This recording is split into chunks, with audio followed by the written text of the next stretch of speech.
Hi friends, నమస్తే. Welcome to ఇంటి భోజనం. నేను మీ ఆశా జ్యోతి. ఉదయాన్నే బ్రేక్ఫాస్ట్ రెడీ చేయడానికి ఎటువంటి బ్యాటర్ లేనప్పుడు, అలాగే టిఫిన్ బాక్స్ రెడీ చేయడానికి ఎక్కువ టైం లేనప్పుడు కూడా ఈ రెసిపీని ట్రై చేయొచ్చండి. చాలా ఈజీగా, చాలా టేస్టీగా ఉంటుంది. మరి ఈ ఎగ్ దోశని మీరు టిఫిన్ బాక్సుల్లోకి క్యారీ చేసుకొని కూడా తీసుకువెళ్ళచ్చు. దీనికోసం నేను ఒక 2 ఎగ్స్ని తీసుకున్నాను. అలాగే ఒక హాఫ్ కప్పు అంటే 100 గ్రామ్స్ వీట్ ఫ్లోర్ గోధుమ పిండిని తీసుకొని రెండింటిని కలిపి మిక్సీలో బ్లెండ్ చేసుకుంటున్నాను.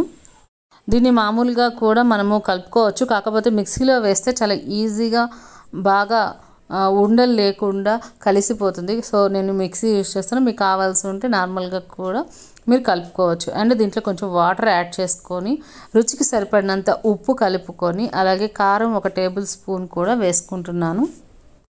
దీంట్లో ఎటువంటి సోడా మనం వాడాల్సిన అవసరం లేదండి. డైరెక్ట్గా అలాగే ఇన్స్టంట్గా ఒక 5 మినిట్స్లో మనము బ్రేక్ఫాస్ట్ అనేది రెడీ చేసేసుకోవచ్చు.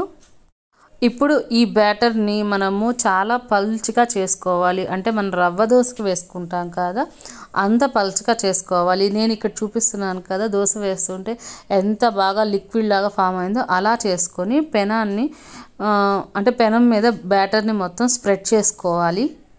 అలాగే 1 స్పూను ఆయిల్ అనేది కూడా మనం దీని మీద వేసుకొని తర్వాత తిరగతిప్పుకోవాలి.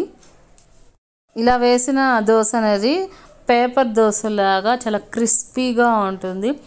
అలాగే చేసుకోవడం కూడా చాలా ఈజీ. చూసారు కదా.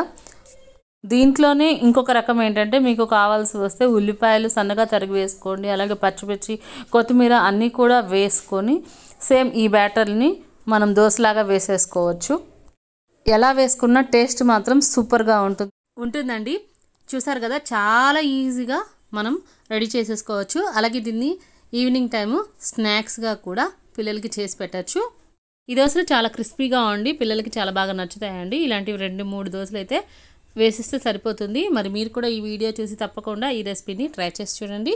ఎలా కుదిరిందో కమెంట్ సెక్షన్లో షేర్ చేసుకోండి.